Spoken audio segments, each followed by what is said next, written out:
Hey y'all, welcome back to the Power and Lifting Podcast. I'm your host, Solana Lewis. Today we have a good episode, y'all. I got to speak with the world's strongest accountant, aka Delaney Wallace, and we talk about the financial side of owning an online powerlifting coaching business. I loved this conversation because as someone who is in their second year of owning a business, I still have a lot of questions about finances. And we got to talk everything from should you need an LLC, investing into your future, different ways to invest. I mean, so much stuff that I literally think you should pull out a notebook, take some notes if you're an online powerlifting coach and you feel like you don't have it all together with your finances. So definitely something you may want to listen to on half speed so you can soak in all the information. But I really enjoyed this episode and recording it. So let's go ahead and dive into it.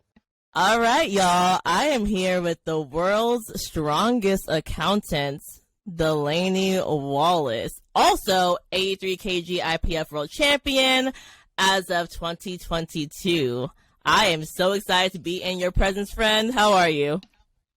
I'm doing all right. Excited to be here. I think it's going to be a good podcast. Just happy to be here, really. Yay! Oh my gosh, how are you feeling? Even though we're not talking about you as an athlete too much today, how are you feeling post meet? It's been a few months. Have you calmed down? Like how is it being a world champion? Like, do you feel like a new man? Like, No, it's funny. I think post meet it was the weirdest post meet experience I've ever had because I think the hype of it all was just so much, and there was just so much that went into it. So now that it's done.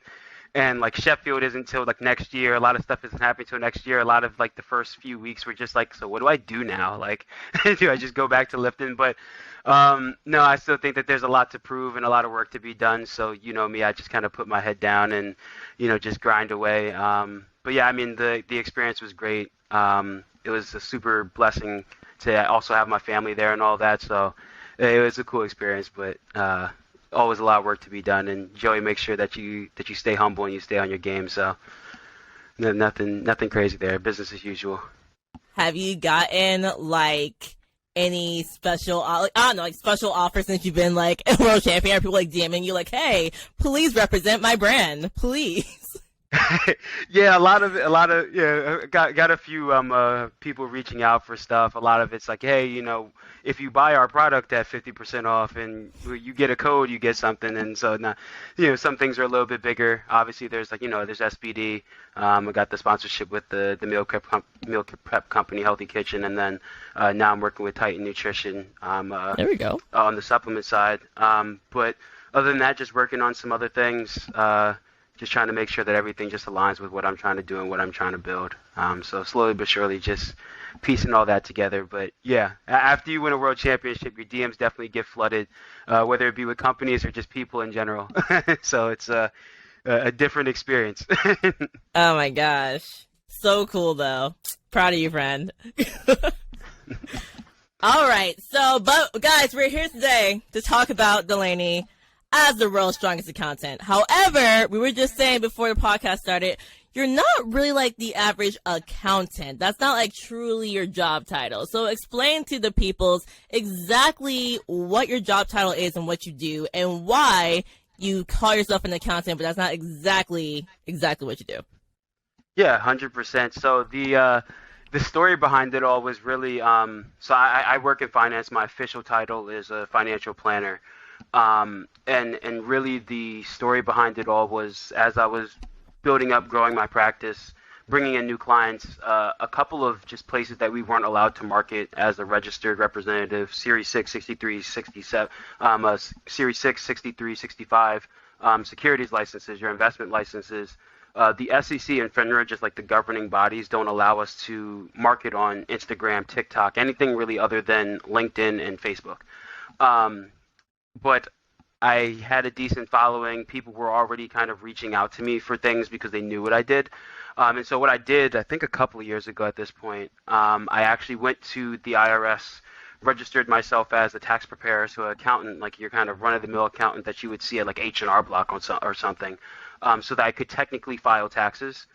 I think filing taxes are dull as dirt.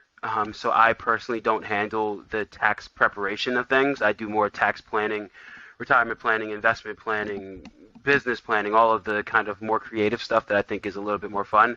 And then I outsource the CPA tax preparer work to a number of different CPAs that I have close relationships with, and we work with clients on. So technically, if you go on to the IRS website, I'm registered and I can file taxes, but you will not see me doing that. I think it's dull as dirt, and I think there's more impact on the other side when we get to actually plan instead of be a note taker or a history taker, as most CPAs and accountants are.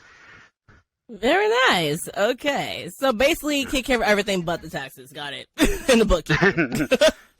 Which is everything. I won't do it myself. I'll outsource that. Do you own your own business, or do you work for a company? Yeah, so the way that this industry works, so technically I'm a statutory W-2 employee. So essentially what that means is the best of both worlds. So I essentially receive 1099 or, pretty much sole proprietor or business owner type income where I can write off, I can use deductions and all that. But through the mother company that you broker your investments through, because we need to broker investments through somewhere, they offer, the benefits like health, dental, 401k, and stuff like that. But all my clients are my own. If I leave, my clients are my own. They report directly to me. I really report to nobody except for SEC and FINRA, the governing bodies for a compliance standpoint.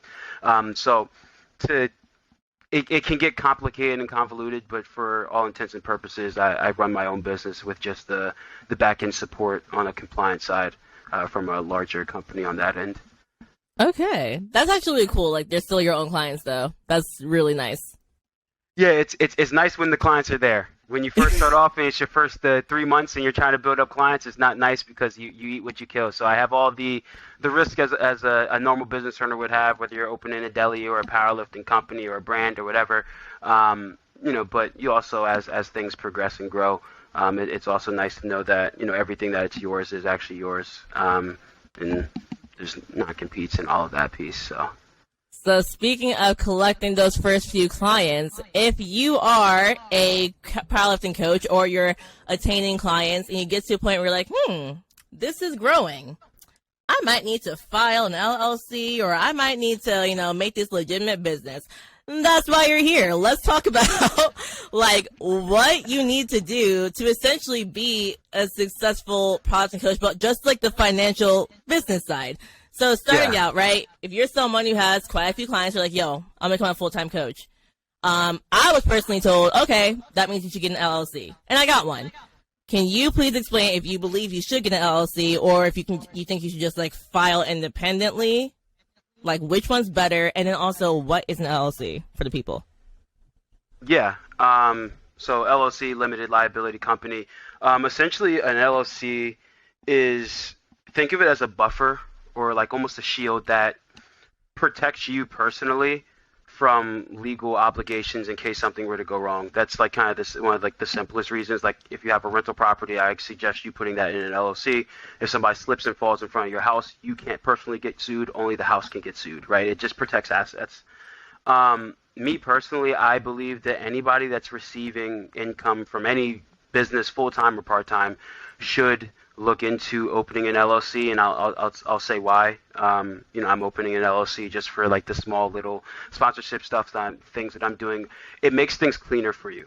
It also protects you from being audited, and it also just makes the process of trying to utilize deductions a little bit easier. And the reason for that is when you have a separate entity or company that you're flowing everything to, and I suggest you open up a separate bank account, like a business bank account and your personal bank account. The reason for that, because if you do get audited and they find out that, A, you went out to dinner with friends and it was a birthday and you used your personal credit card, but you tried to write it off as a business expense, well, technically the IRS really won't accept that. Do they really have time to look at every small business in the world? Yes or no.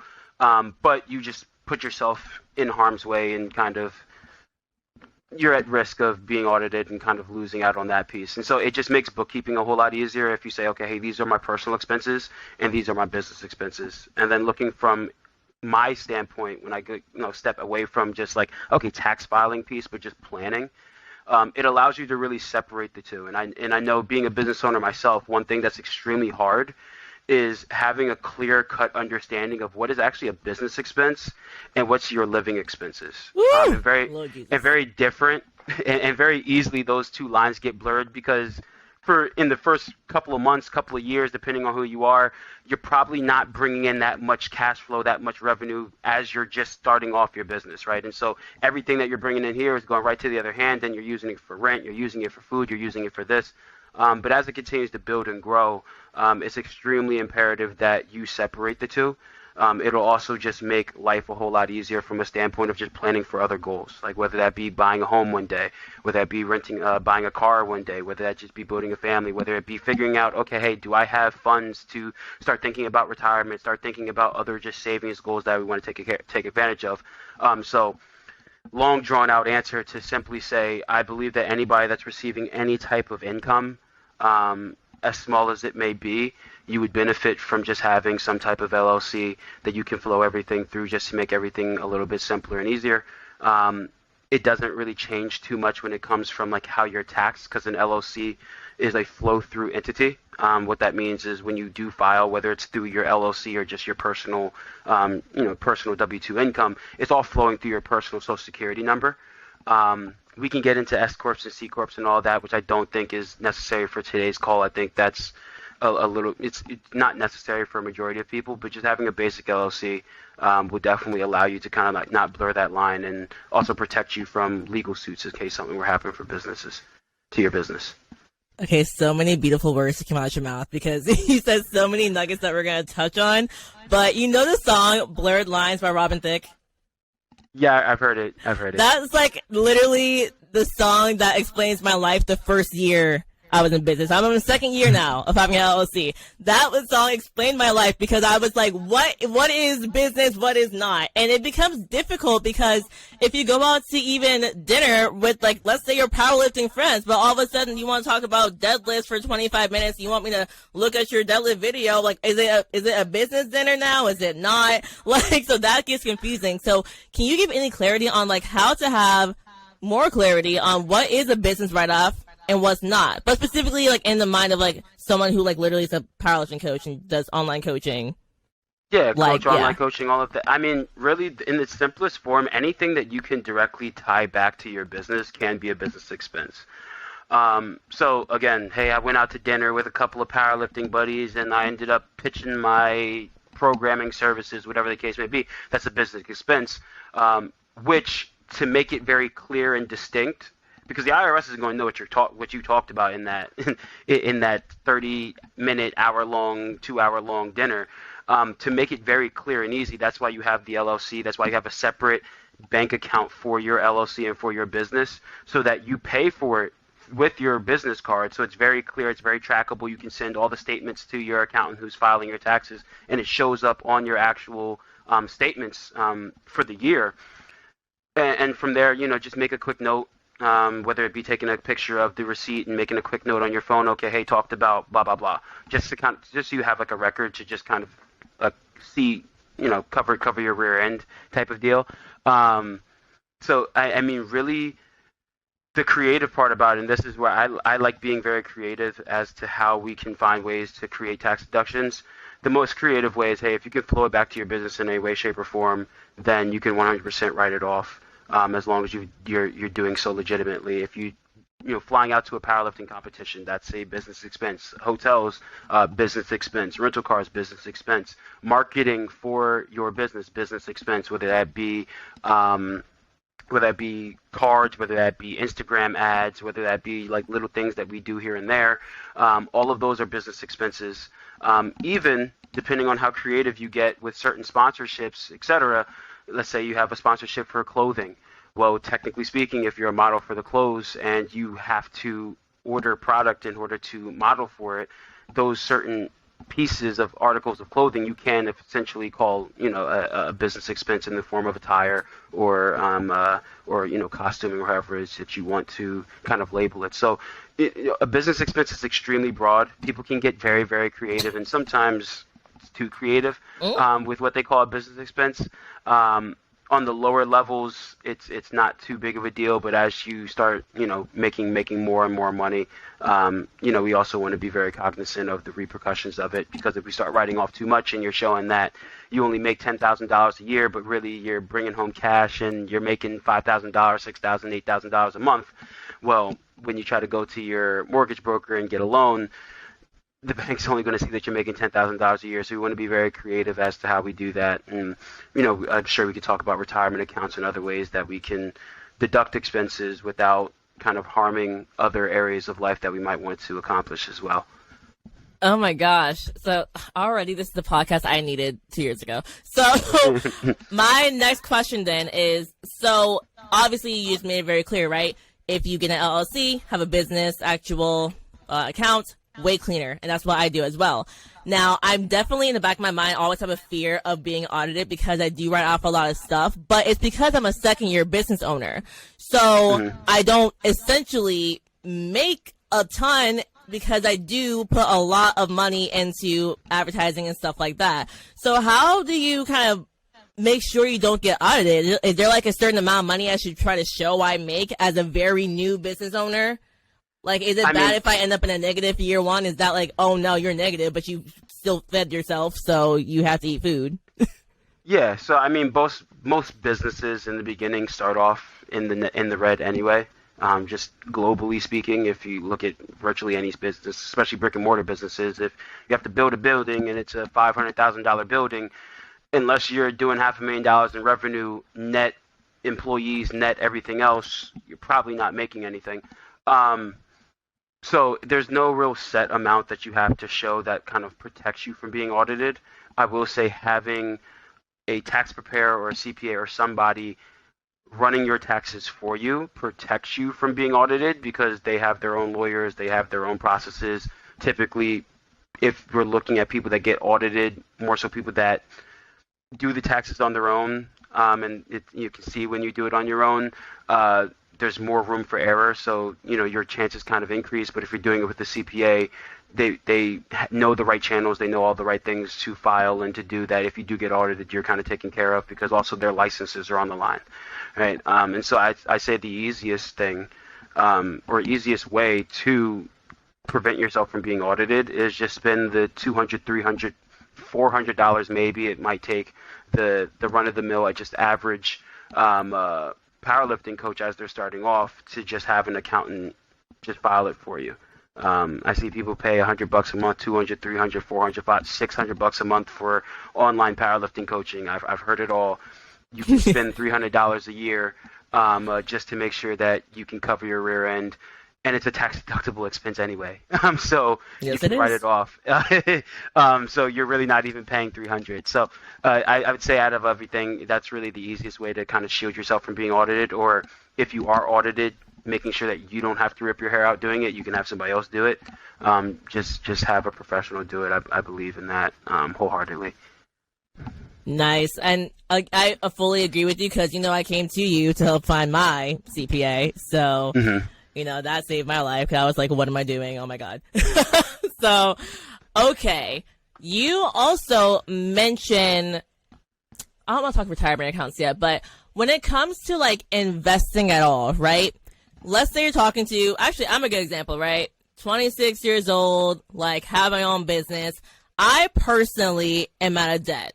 I believe like people should work hard to be out of debt for like the most part. Mortgages are different, stuff like that. But like credit card debt and like, car debt, I'm like, try to get rid of that, right? So let's say you're in like my position, right? Mostly out of debt. What would you recommend I invest in? Like, should I have a Roth IRA? And then I think there's like two kinds of Roths. There's like a financial Roth and some other sort of, isn't there two kind of Roth IRAs? No, am I wrong? I thought it was two. No, there's one. No. See, I don't know what I'm doing. I don't know what I'm doing, Delaney. So what should I invest in if I'm a super simple person? Like, don't talk to me about freaking crypto, okay? Yeah. Like, what should I invest in that's Um, basic? yeah. So I'm going to try to answer this question without actually answering the question because legally I can't. Just Oh, for really? Oops, best sorry. yeah. Just legally for because everybody's different, so there is a lot of customality to building out the investment strategy to it all. But so instead of giving the exact thing that somebody should invest in, because everybody's situation is different, their goals are different, I would say you want to start with the end in mind, right? That kind of famous saying right there, starting with the end in mind. If you don't know where you want to go, you can't really direct yourself to get there. So for some people, their main goal is to try to buy a home, right? So their strategy is going to be a whole lot different than somebody that might already have a home and they're just trying to make sure their kids go to college, or they're trying to retire, they're trying to do this, or maybe they're just trying to build their business even more. And so first and foremost, I would say whatever it is that you're making, net of taxes, net of fees, net of all your expenses and all of that, really gross, but for most people in the beginning, net, you want to just take 15 to 20% of that and just put it right into savings, right? And build up some type of cash reserve for yourself and for your business, that if everything was to go under and the lights were to be shut off tomorrow, that you would be able to sustain life and survive for at least 3 to 6 months, right? I think that is one of the most key and pivotal things, even above knocking down debt, because there's been plenty and plenty of times where people spend a huge amount of their excess cash flow trying to get themselves out of debt, just for something to go wrong. The last year that they were almost supposed to be out, the boiler breaks, the car breaks down, this happens, that happens, and because they didn't have that cash reserve there to sustain a rainy day or an emergency, all that did was put them in a position where they had to take out a credit card, they had to do a reverse mortgage on their home, they had to do some type of thing that just accumulated more debt, and that's how we get in that cycle of multiple streams of debt, more complex debt, and just kind of shrinking our monthly cash flow to the point that we're not in a position to save. And so first and foremost, as hard as it is, especially if you're first starting off a business, because in the beginning it's everything that you got, like you're like, I need to use this to live, or just to like allow my business to continue to run. You want to save as much as humanly possible of it. So as opportunity comes up, you can take advantage of it, different just investment opportunities within your business. And then from there, it's looking at your goals and then saying, how do I kind of move the needle in that direction?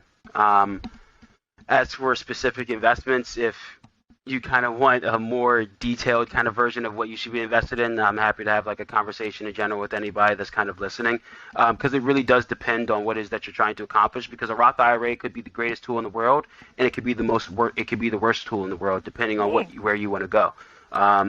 Your 401k could be the best investment choice in the world, or it could be one of the most detrimental things to your plan, depending on what you're trying to accomplish. Cryptocurrency is extremely great for those that have the risk tolerance for it, but it could also blow up in your face if it's not in alignment with everything else that you're doing. And so I believe that your investments, your business planning, your insurance, your this, your that, all of these different things, they all come together. And that's why I like planning more so than just the accounting side of things, or just like hey, file the tax piece, because I like to marry all of those pieces together and see, okay, how does this affect the other, how does this play against the other. So that's kind of the roundabout way of saying it depends, because it really does. But I would say, hey, start with a very clear list of things that you want to accomplish in the next year, next 5 years, next 10 years. And from there, it will be a very clear way to see, okay, where should I be investing in, what type of accounts, how risky should I be? If I'm trying to buy a house next year, we're not putting it in crypto. Like that's just not good business practice, right? Because it's just extremely volatile. You could wake up tomorrow and 30% of your account's gone. But if we're not going to touch it for 30, 40 years, then hey, Dogecoin and shoot to the moon for those that actually believe in it. I'm not saying go do that. I was being facetious. But yeah, you can take on more risk with the longer time horizon that you have with your investments. The shorter the time horizon, you want to be a little bit more conservative, because you want to make sure it's there when you actually want to utilize it. And as we get deeper into the conversation, I'm sure talk about like retirement accounts and all that, and I'll kind of dive a little bit deeper into like the history of taxes and retirement accounts and what we should think about from like a tax standpoint on that end, and give some details there. Okay, I can't wait for that. We're going to hit that in a second. You made a face at me when I said I think most people should strive to be mostly debt free. You were like, okay. All right, give me your opinion. All right. So obviously, again, this is like a broad question. I don't want to ask you anything I can't ask you, but I probably will anyways. Yeah. But anywho, like Yeah, for the not a average dance around person, it. for the average person, so not a millionaire and not someone who's homeless on the street, right? You're the average person. You are, entrepreneur, whatever. Do you believe you should try to be debt free? And I'm not including a mortgage. You can't. No, most people can't just pay the house off the first day, right? What do you think about that? No. So I absolutely agree that the end goal should be to be as debt free as humanly possible. It just increases your net worth. There's more options that are available to you. That it's just a good thing overall. Why I hesitate to kind of pound that into people's heads is a lot of times, depending on where we hear it from and depending on the context of the conversation, it can be misconstrued into something that it's not. And so there have been plenty of times where I've seen clients or I've seen somebody and we're looking at a plan and every last dollar of their excess cash flow, like nothing is going to savings. Everything is, okay, I have an extra $1,000 a month that I'm making that I can just either save or I can spend at a night on Vegas, or I can put towards my student loans, for example. I'm just going to put $1,000 to my student loans. I'm going to pay my student loans off 5, 10, 15 years early. The reason why I hesitate and it kind of gives me indigestion when I hear that is because what that does is it trades one evil for another. Right? And so again, using that example, first year everything goes great. I'm putting $1,000 a month down extra. I knock 12 grand off my loans. I'm going to be done in like 3 more years, right? And then on year 2, COVID happens. And people aren't able to train, and therefore you don't have clients that are actually training and paying you. So income dries up. You lose your job, like you get hurt, right? You pull something, whatever the case may be. Something happens, the boiler breaks in the house, the car breaks down, your kids, have a broken bone. Anything, like life happens to all of us. I've heard it all. And that same person that spent all that money on their student loans to try to knock those down, if they have nothing saved up to sustain life for 3 to 6 months if something were to happen, to make sure that they have a couple grand saved up to fix the boiler or their car or whatever the case may be. Because I don't know about you, but every time I step out the house, it costs me $100. It's like I take a walk to McDonald's just to get some fries, and it's like $100 just to, like, for whatever. I come back, and I'm like, okay, the world is expensive, right? Even the smallest bits of things. And and so in the attempt to knock down debt as much as humanly possible, as quickly as humanly possible, in a chaotic way, I would say, it puts us in a position that, hey, if we get in those situations, I've never heard somebody be able to go back to Sally Mae and say, hey, I overpaid my student loans for the last year. Like, do you mind sliding me a couple of dollars back because I'm in a pinch? Like, they just say, hey, like, it's ours now. And so I'm a big believer in building up our side of the balance sheet first, making sure that you have that emergency fund first, and even overfunding it, right? Depending on the interest on the loan, depending on the debt that you have, if it's a low enough interest rate, you can actually go and invest it in the stock market. If the interest rate is 2%, 3%, and you're making 3, 4, 5, 6% in the market, you can invest that money for that 3, 4, 5, 6 years. Use the mortgage, for example. Let's say you have a mortgage and the interest rate is 2.25%, like it was a couple years ago or last year when more interest rates were at its lowest. But you're investing it and you're yielding 3, 4, 5% rate of return, where, well, you just made that 2.5, 2.75% spread on your money. So in 5 years or 15 years, if you wanted to pay your mortgage off in 15 years, if you took that same $1,000 and put it into an asset that's appreciating in value, you can then take that lump sum, pay off the mortgage on the 15th year, so you still paid it off, but the entire time you had money saved up in case an emergency happened. And depending on the rate of return and all of that, nothing's guaranteed, et cetera, but depending on the growth that you had on your money, you also have something left over on the back end that you can use towards other business ventures, you can use towards whatever it is that you want. And so I kind of cringe a little bit, not because I'm like, oh, people should just rack up as much credit card debt as humanly possible and rack up. We want to find good business practices to make sure that we're as debt-free as humanly possible, but not to put ourselves in harm's way. I equate everything to sports in some capacity. So, like, I played football. there's not been a single time that I've been able to just run right down the middle of the field and score a touchdown. I always have to move. I have to juke. I have to jump. I have to spin. I have to push somebody off me. You have to be agile to the things around you. And finances are the same exact thing. If you're not able to take a situation as it comes at you and make a decision that's favorable to yourself, then you're in a bad financial position. And so that's why I take a step back when I say, okay, be debt free, be debt free. We want to try to strive to be debt free, but we want to do so in a very cognizant and strategic way that allows us to move towards our goals without putting ourselves in harm's way if something unexpected happens. Okay, I can vibe with that answer. That's a very fair answer. We already had a conversation once. I'm not going to mention said person's name who has a massive, thing going on where he teaches being debt free. But I will say that's a very fair answer, and I can get behind it for the most part. So, Yeah. Okay. So, when it comes to paying taxes, what average percentage of net income is the government trying to take? So they look at the gross. So I guess you're talking about just like profits from the business. Yes. At the end of the day, like after expenses, it really depends. It really tiers based on the amount of income you're making. If you use the standard deduction, this first standard deduction is like $12,950 right now. So that first chunks get wiped off, then it goes from 10% to 12 to 15 to 17 to 22 to 24 to something like that, around that range.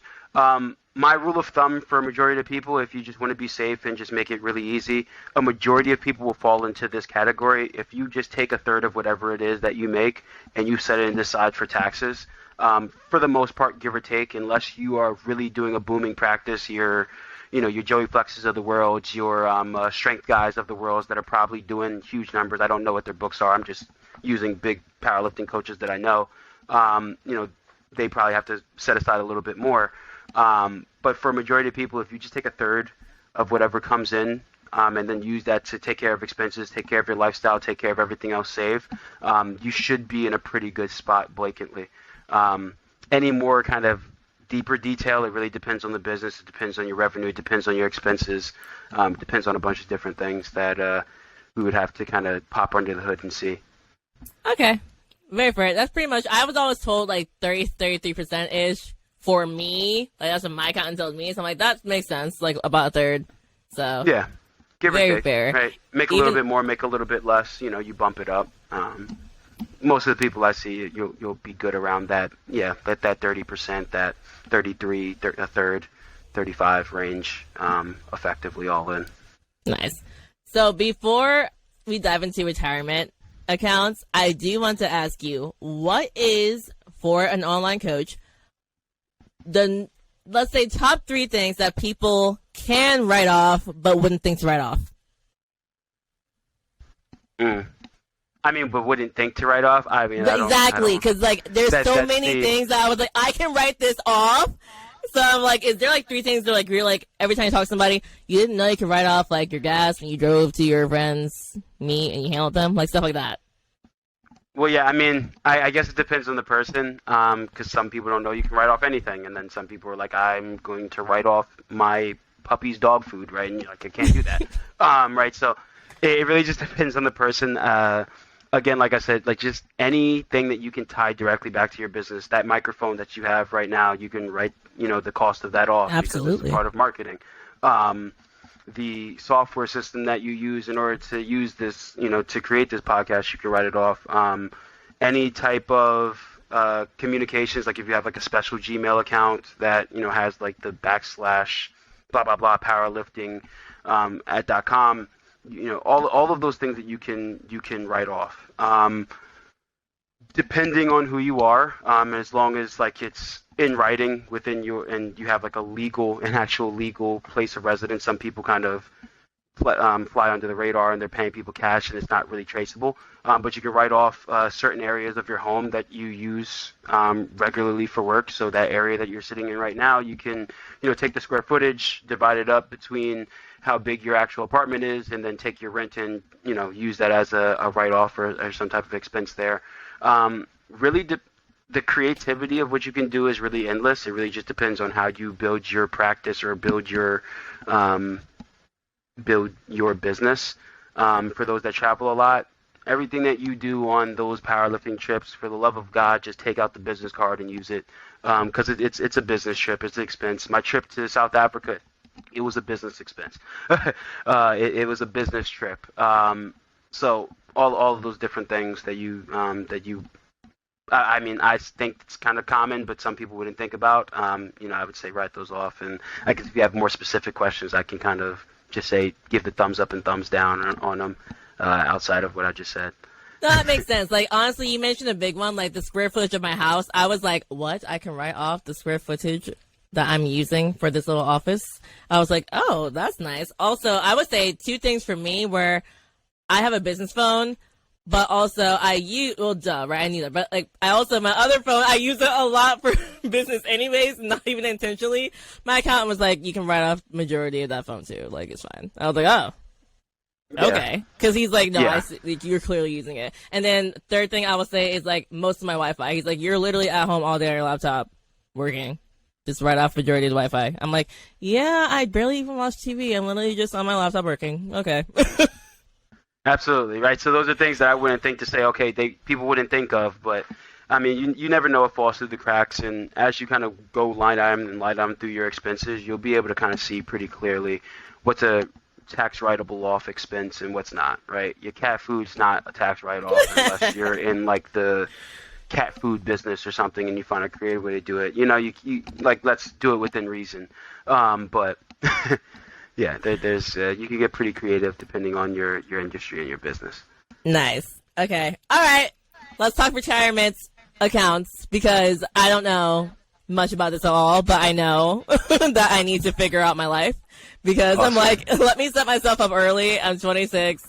So my question is going to be very broad to you. You're going to have to kind of like lead me here because I'm like, step one, what retirement account should I even be looking at to invest in?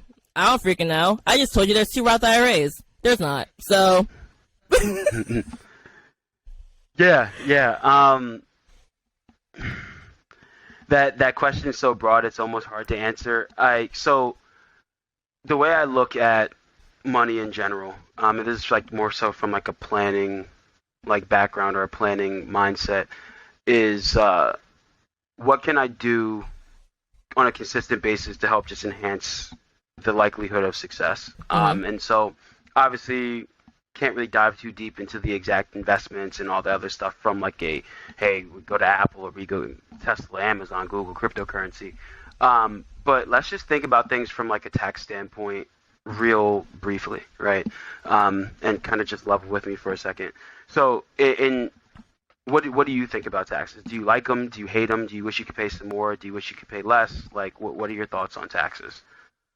So at the moment, I don't hate them because I don't pay a lot because I can write off a lot, but I'm still early in my business. I think I'll start to hate them when I make more money in a couple of years. Mm-hmm. So right now I'm very neutral. It's like, this isn't a crazy amount. I can still feed myself. I'm fine. Yeah.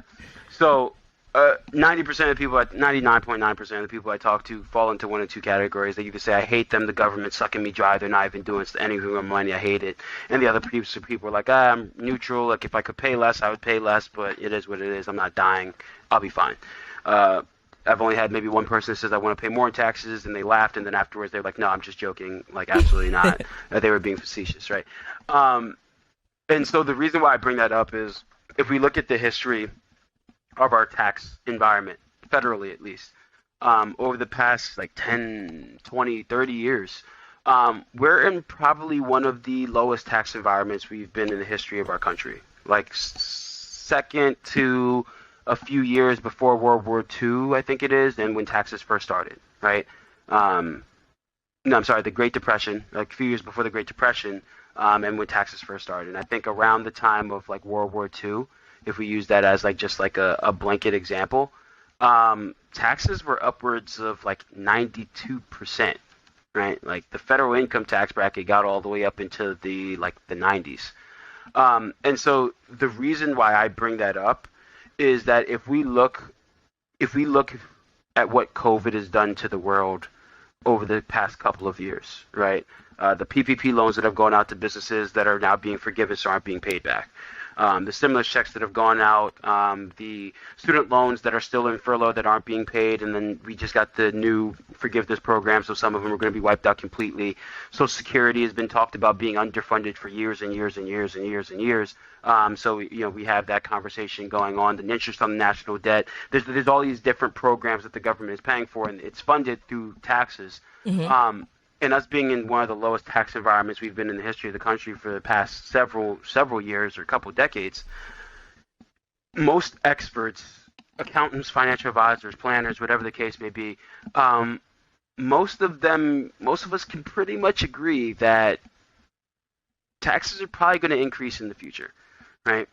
And so for me, when I look at it from like a retirement standpoint, especially for us that are in the younger stages of our careers and our lives, that leaves a lot of runway and it leaves a lot of room, but it also leaves a lot of question marks as to how much in taxes we're going to pay in retirement, what the tax bill is going to look like, what can we do to kind of plan around that. And so even when I'm not being recorded and I have to be very much cognizant of what I say with regards to investment strategy, a lot of my conversations with my clients do revolve around taxes and tax planning, because I believe that it's easier to save X percentage in taxes than it is to get X percent rate of return in the stock market additional to what we're already getting.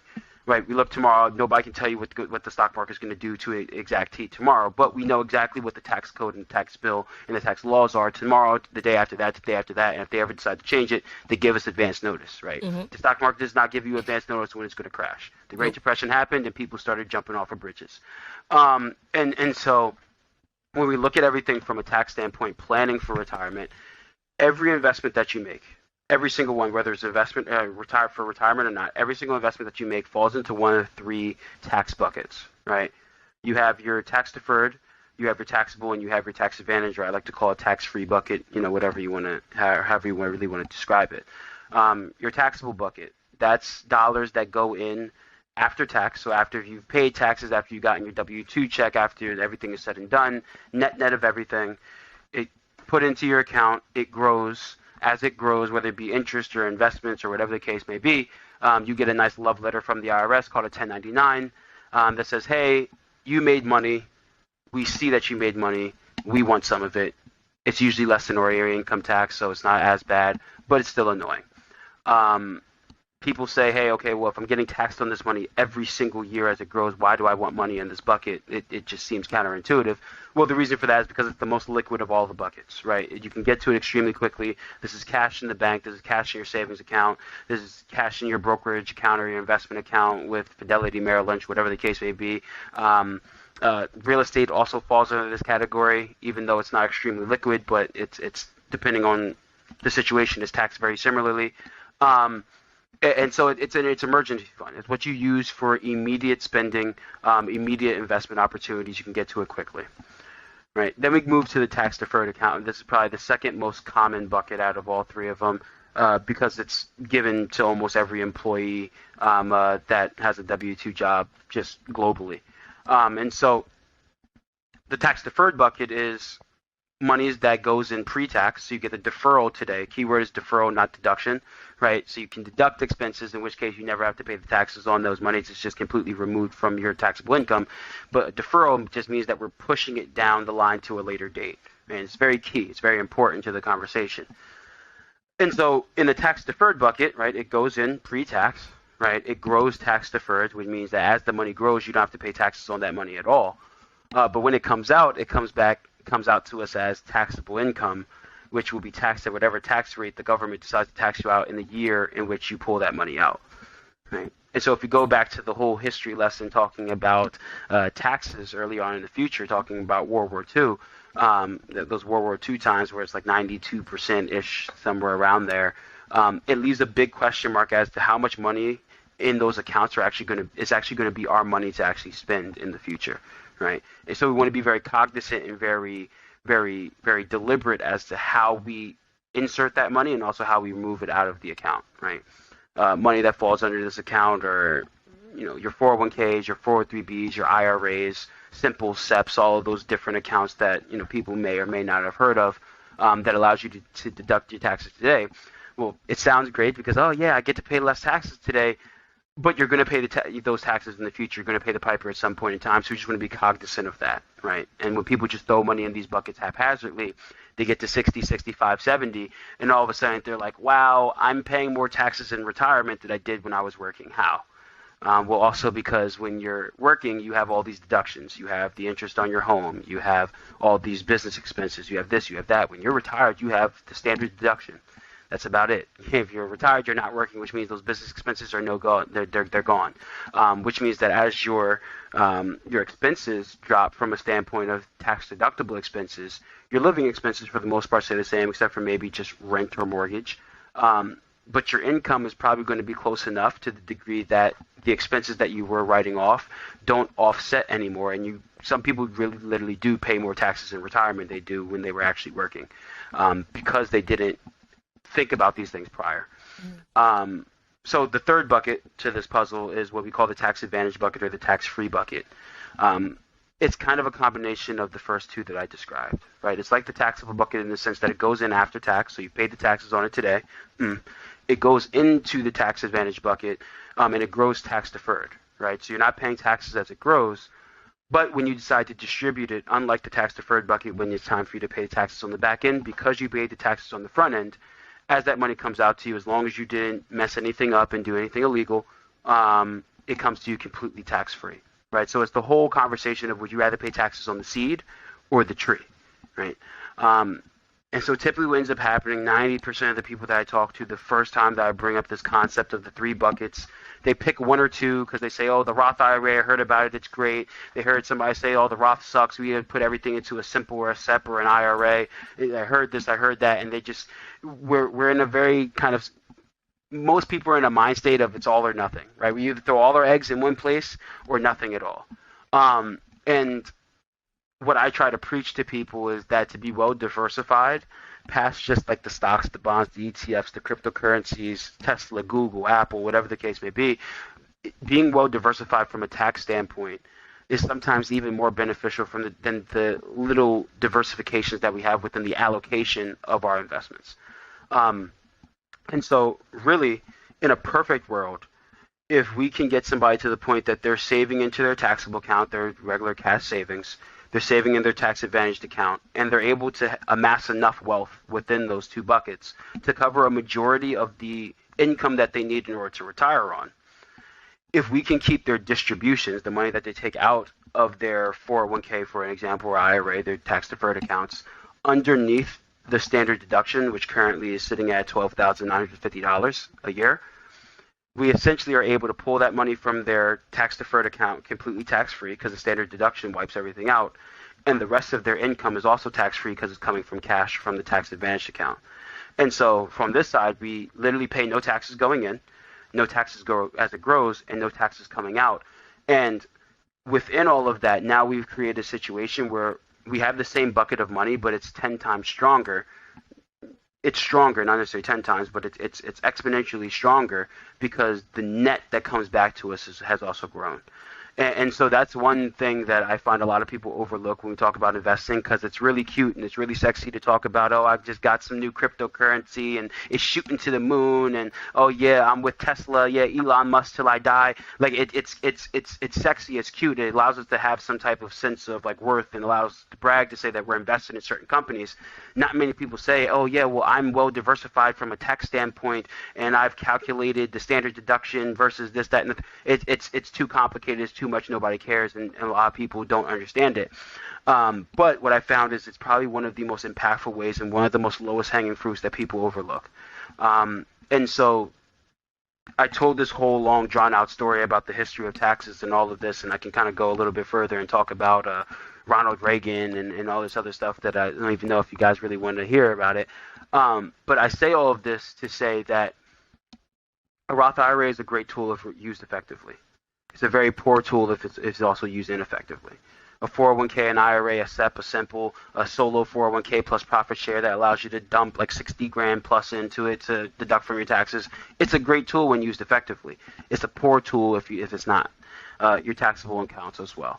And so to be well diversified between all three, and what that diversification means does change for each person because everybody's income is different. The money that we're going to need to pull out is different. How we pay taxes are different. Do we have W-2 income coming in, or do we have to factor in Social Security income, because that also plays a role in the entire picture?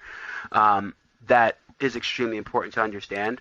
But having a well-balanced approach of having money in all three, your tax advantage, whether that be a Roth IRA, a Roth 403b, certain municipal bonds if it's in the municipality in which you live in, certain deferred annuities, cash value life insurance, HSA accounts, 529 plans, all of that falls under that bucket. You have your tax deferred bucket, 401k, 403b, IRAs, simple SEPs, etc. And then you have the taxable bucket, cash, equitable securities. When well diversified between all three, or well balanced between all three, it puts us in a very good position that no matter what happens to tax rates in the future, we always have a way to maximize what we're doing. We're not kind of stuck in one area and we're just playing damage control opposed to really being able to play the full game and maximize return.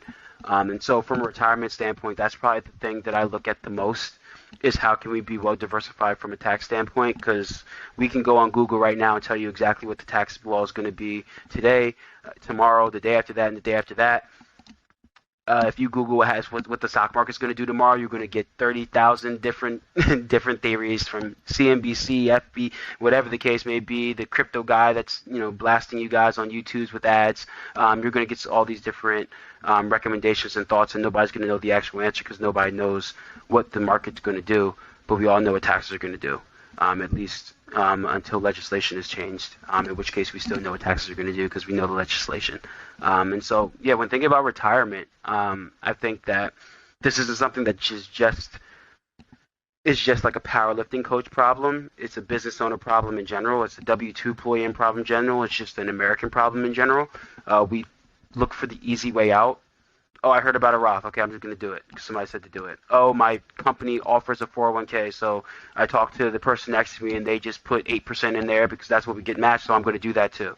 And we just like to set it and forget it and just hope for the best, kind of like what's that animated video, like I think it's Looney Tunes or something like that, when you have Wile E. Coyote and that other character, and he pushes him on the tracks of this train track.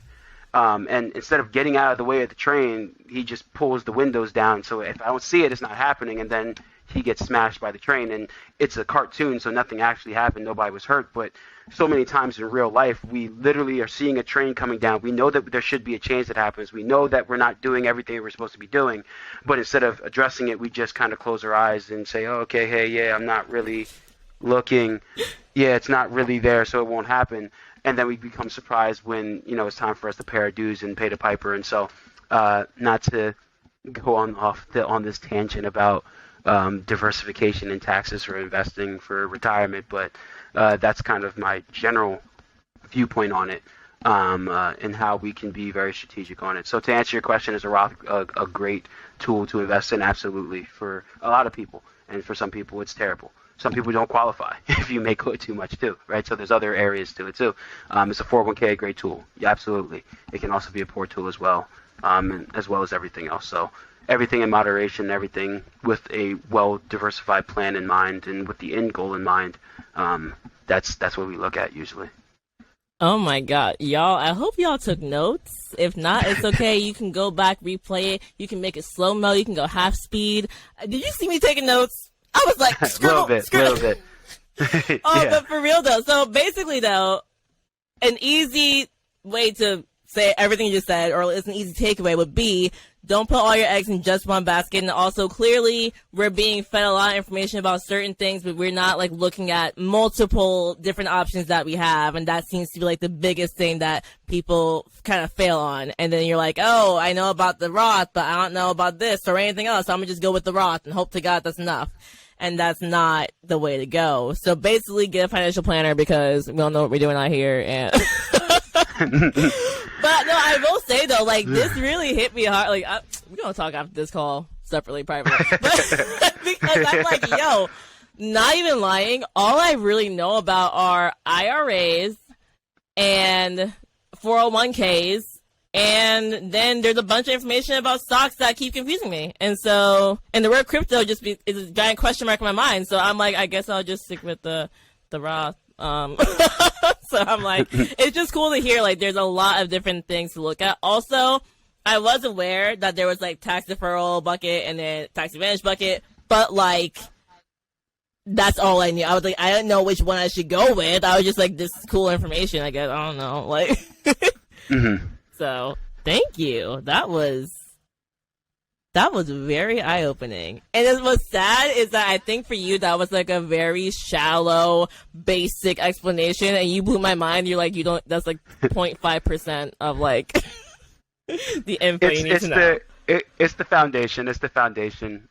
It can get way more complex and way more convoluted when you actually put a plan together, right? I can get super technical and start talking about Sharpe ratios on stocks, which nobody actually really cares about, or how we can leverage banks to actually help build up your retirement for you, and you don't actually invest yourself. You pay the interest on it. Like, we could talk about a whole bunch of other stuff and how you can hide money and flip it all the way this way, that way. But all the core foundations, all the more complex stuff that you hear people talk about is all rooted in the foundation of, okay, taxes, tax planning, retirement planning.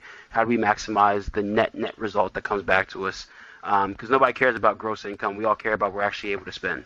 Right? If you make $100,000 a year, but through taxes and expenses you can only spend a grand a month, you live in a pretty small lifestyle. It doesn't really help you too much. But if you're making $50,000 a year, but you're through your expenses, you're netting home 40, well, that's a little bit more to play with, right? And so, although it's kind of the basis is probably the most important piece. And if you understand this part, everything else that's built on top of it as things get more complex, really just kind of, it's just like an addition, it's an add-on. It's not too much more complicated than that. Okay. Do you believe, I think I know the answer to this, do you believe that everyone, and I really mean like everyone, should have multiple streams of income?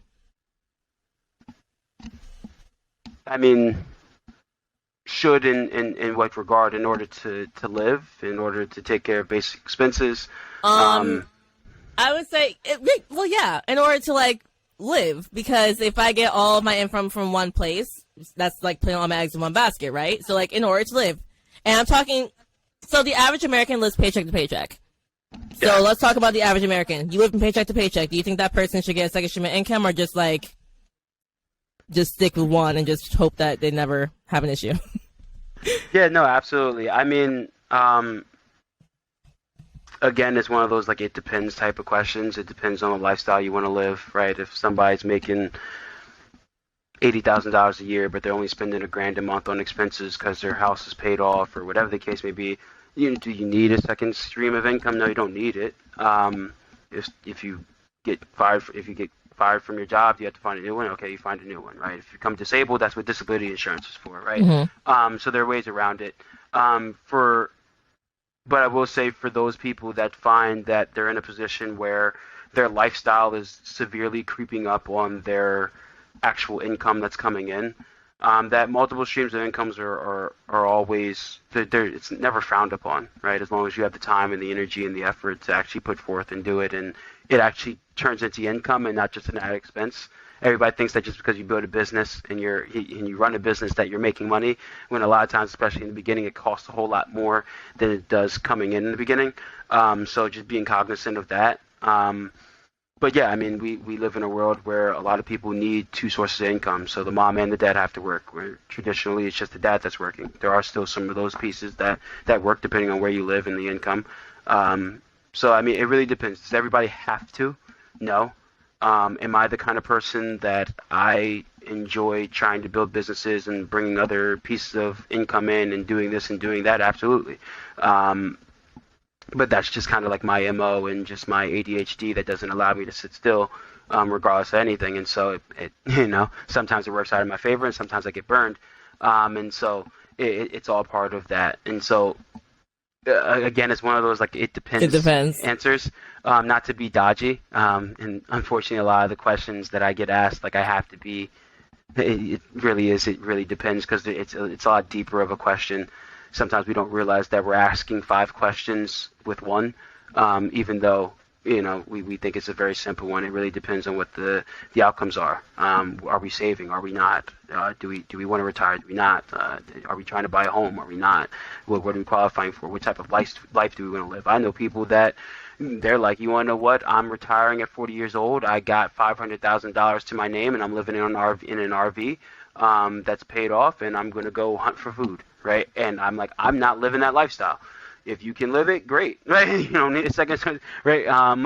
But I'm not doing that. So for me, it is a slightly different conversation. For you, it's going to be a different conversation than me and the person next to us. So for those of you that say, hey, I want more out of life, or I want to be able to save more, spend more, do this, then the only way to do that is to increase your income in some capacity. So the simple answer to that question is, yeah, go get a second source of income, wherever that may be.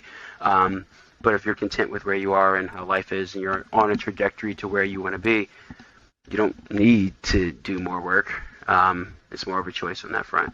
So hopefully that answered both sides of the coin. I pretty much agree with you, but there's a disclaimer in there as well. Yeah, and actually, I honestly understand when you say, like, you ask a question and you think it's, like, a simple question. Like, actually, this is a very broad question with 25 different questions in it. Because, like, just me even, like, being like, okay, y'all ask me anything on Instagram. Someone be like, okay, like, my glute hurts when I squat. Can you help me? I'm like, woo! That is not a one-sentence answer. I'm sorry. Next question. So I totally get that. I do want to ask you about you a little bit. I'm not gonna get too well, we'll see how personal I get. I'm trying not to get too personal or to ask questions you can't answer. But for you yourself, do you want to aim right now to make more income in your job as a financial planner, or to really dive into making more income as a powerlifter? Just like, because, as a powerlifter, you're getting, sponsors, stuff like that. Like, which one are you, at the moment, focusing more on to get more income from? Oh, so focusing more on that simple, obviously, my financial planning practice, just because I think long term it's a better play, and there's more income to be made from it if built correctly and in the right fashion. But as of recently, I have focused a lot more on using powerlifting, lifting, this platform, this sport, as a way to also just generate income in a way that I didn't necessarily think was possible a couple of years ago when I first started, or 3.5 years ago, maybe 4 now when I first started. So my main focus is always the main thing. I'm a big believer in keep the main thing, and that's me trying to build the best practice that I possibly can in the financial world. But I am also looking at different things and collaborating with different people, and hopefully it comes to fruition soon, and we'll have some nice announcements for you to build some stuff out within powerlifting, and also just things outside of powerlifting that I'm trying to build as well. So the answer is both. Which is a good answer, and I figure you would say you're more focused on the financial, because that makes sense, right? It is more long-term. Like, you're not going to powerlift till the day you die, probably, if I had to guess. But unless you die young. But unless you want to powerlift till you're like 85. Some people do that too. But, okay, good answer. Obviously, you're making more, like, as financial planner, right, than as a powerlifter. Am I right? Yeah, I'm not making much of the powerlifting stuff. If I wasn't beating that, I wouldn't even be on this screen with you. I wouldn't be over to the computer that I'm on. So I would hope so, right? But hopefully powerlifting comes up a little bit more soon. Got win Sheffield first, I guess, right? Woo, yes. Can I ask you? You can say no if you don't want to answer. In what ways are you trying to increase your income via powerlifting? Yes, I guess broadly, there is an app that I'm going to try to work on with a buddy of mine. The details of it I won't particularly share just because things aren't done and all of that. On top of that, the potential of, getting a little bit into coaching. Not saying that it's going to be like a full-blown powerlifting coaching practice where I got 300 clients that I'm working with and that I'm flying all over the country every single week, just I don't have the bandwidth or the time for that. But building that out some, just because I found that there's a lot of saturation of it, and a lot of people don't know what they're doing, and just like small things that I just know through working with Joey, with working with football coaches all my life, with working with other strength and conditioning coaches, that I just know that's basic knowledge. I look at some things and just tips that I give. I'm like, you pay $600 a month for this. I don't understand. You pay 400, you pay whatever for this, and it's just like, I mean, this is absurd to me, right? But and I'm sure you know this. You probably see the same thing all the time, right? What seems extremely technical to me in the powerlifting and fitness world is probably extremely simple to you, vice versa to finance and all that. And so, yeah, as I continue to learn more and as I continue to kind of build my base and probably try to build that up some as well, just to kind of be a part of the sport, because I'm not going to be lifting forever. But right now I do enjoy the sport enough that, I see it being a part of my life in some capacity for a decent period of time. So if it's helping other people after that, then that's also part of the game there. Outside of that, also trying to, just like sponsorships and stuff like that, trying to scoop those up like everybody else in the world. Also utilizing powerlifting and the world championship and everything else to get into public speaking. That was one big reason why I went to the IPF and decided to go that route, just from like a public speaking standpoint. It's a lot easier to get engagements, to get gigs, to be able to grow that brand if you can put world champion in front of your name. And on top of the fact that when I first started, that was like the main goal that I had in the beginning anyway. So those are a couple avenues. Hopefully an app that's going to be coming out soon is a relative term. Hopefully in the next 365 days. Very fair. And then, just, the run-of-the-mill coaching piece, as well as, some public speaking to come from just things that I do there and whatever else comes from the sport as it comes. Very I nice. don't think I'm getting into apparel or anything like that. I don't care enough. I'm not designing anything.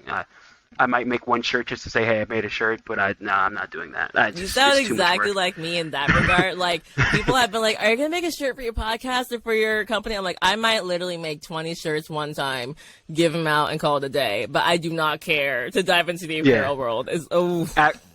Actually, you want to know what? This is the one thing I'm going to make. Forget the shirts. And whoever wants to collab with me on this is the open call right now. So if anybody knows me, you know that every time I walk into the gym, my gym bag is a carry-on suitcase, because when you come to the gym, it's a business trip. We're not here to play around. It's a business trip. We're here to get things done. So I am working on the prototype for a gym bag suitcase, right? Fully stocked, fully prepared for powerlifting and all your needs. So let me know your thoughts. Anybody wants to collab me on that, I will make that, and I'll definitely do that, because I think that's fun and nobody else is doing that, and I just like being different. I just want to see everybody walking around with suitcases, because y'all used to make fun of me, and now that things are on the other foot and we've elevated some, now it's like, oh yeah, this is dope. It's like, oh yeah, no, keep the same energy. No, but all seriousness aside, no, that actually is something that I thought about, and I was like, it'd be kind of fun or cool, just to kind of do it one time for the one time. I'm not an apparel person. I'm not big into fashion in the sense that I want to create designs and do all of that and have to stay up with trends. So it's probably going to stay more on public speaking, coaching, sponsorships, likeness, stuff like that, and impacting people in that way. I'll leave all of that to the more creative people on that sense. Nice. Okay, this is my final question for you.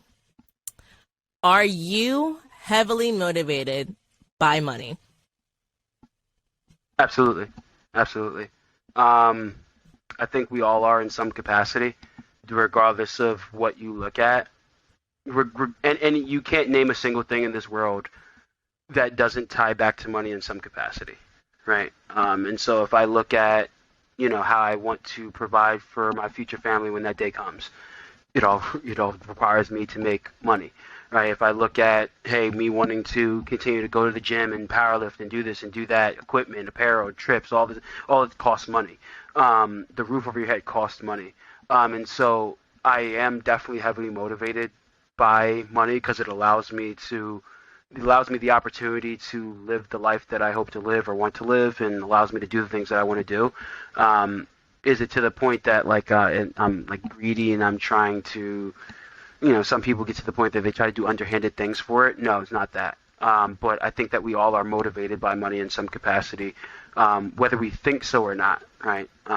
Because it ties back to literally everything that we do, right? Your health is tied to money. Your living situation is tied to money. Your like everything. And so yeah, I'm definitely heavily motivated by money. That's why I chose to be in this field. It's a field that I think outside of medicine is probably the most impactful area of somebody's life that you can touch. And I can even make the argument against medicine because you need money in order to pay for any type of medication or services. But I like being able to impact somebody's life past just the physical sense.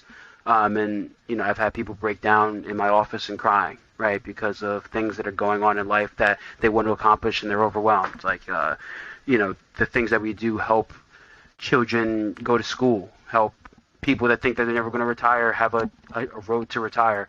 And so being able to touch people and impact people in that way, is also why I chose, the field that I'm in. And so I'm motivated by money. I make sure I make the argument that everybody is motivated by money. To what capacity you are motivated solely by the money is up to you. But yeah, I think it's a means to an end, and I think that it's a wonderful tool that you can use effectively once you learn how to. Thank you for your very honest answer. I love that answer. I really do. Because Yeah. I also am heavily motivated by money. So I like to hear like an honest answer because I feel like the average person would be like, well, no, like, cause all of a sudden somehow talking about wanting a lot of money makes you sound greedy and bad, but like you don't have to be greedy to want a lot of money at all, actually. Yeah, I mean, there's a lot of psychology that goes into it, and I'm going to try to not go on a tangent. But one thing that I find is being in this field, it's actually not about money a lot of times. Being in this field and being able to impact people, it's really the most important part of the job is understanding like the human psyche and how people make decisions and why they make decisions. And so I analyze a lot of people a whole lot harder than they think I do. And I see things kind of happen before they happen because of that, just because of the nature of my job. And I've been trained to try to understand people on a higher level. And so there's a number of reasons why people say, okay, I'm not heavily motivated by money. Some of that is just their relationship with money in the past, whether it be an overabundance of it or just not enough of it, and so it becomes a bad topic either way. And so for them to say, hey, this is something that I want, it kind of brings out some other trauma that's kind of going on. And also, like when we think in a mind or a state of scarcity, if we say that we're motivated and we want something that we don't necessarily have a lot of, whatever a lot is to us, that kind of starts eating at our self-worth, right? And so like I made this comment on KOTL all the time, and also at an engagement that I did with my old college team. We all think that we are better than we are in almost every capacity of our life. And when we have real concrete data that fights against that belief that we're better than we actually are, we either need to say that data is wrong, or we need to look at ourselves and say that we need to be better, or we're not as good as we are. And a lot of times it's a whole lot harder to self-reflect on ourselves than it is to kind of look at somebody else and point the finger over there. And so that's where some of like those comments come from. It's, I think it's more fear-based and like kind of scarcity-based on that front. And I think it's also not understanding the correlation between everything. Again, like I said, people think that your insurance is a totally different conversation than your investments, is a totally different conversation than your estate planning. I believe that all of those things affect the other, right? And so when you realize how so many aspects of our life actually form together with each other and affect the other in one way or shape or form, you'll realize that money is one of the most important things in this entire world. Whether or not you value it to the point that you want money just for the sake of saying you have $1 million in your bank account, or you want money because this is the money that you're going to use to send your daughter to college, or retire your mom, or buy the home that you wanted, or do whatever it is that you want to do, or live the life you want to live. There's a correlation back to it. And so there's a lot of psychology to it. There's a lot of times why people don't, seek out accounting help or financial help, because it makes them have to look into things that they, put down the window shades on in that metaphor earlier. And so, yeah, There's a lot of psychology to it, but I'll leave it there because I can go on a tangent about psychology for hours in and of itself. 'Cause I think it's pretty fascinating how people think. Woo! Y'all, if you didn't learn something from this podcast, you weren't paying attention. Delaney, thank you so much for joining me. I think a lot of people are going to get a lot out of this, and hopefully my questions were, even though they're broad, they were dumbed down enough that I feel like everyone can learn something if you don't know a lot about money, I guess. Yeah, no, absolutely. Hopefully it was helpful. If anybody has any questions, you guys know where to find me. Delaney Wallace, aka World's Strongest Accountant. And if they want to work with you, how do they work with you? Easy way for anybody on the podcast. I'm assuming a lot of it's going to be people coming from like Instagram or something like that. You could shoot me a DM and we'll kind of carry everything over from there. Or even if you just go to my website, DelaneyMWallace.com, you'll be able to get my information there as well. One way or another, you'll be able to reach out. I'm pretty easily accessible, and we'll go from there. Awesome. Thank you again, friend, and y'all catch you next time on the Power and Lifting Podcast. Guys, thank you so much for listening. Do not forget, leave a 5-star review, leave a rating if you're listening on Apple Podcasts, or you can still leave a review, or I believe just a rating actually, if you're listening on Spotify. We're on YouTube as well. Make sure if you like YouTube, you subscribe to it so you can see all of our posts from the podcast and everything else on Solana_Lift YouTube. Guys, enjoy your day and thank you so much for listening.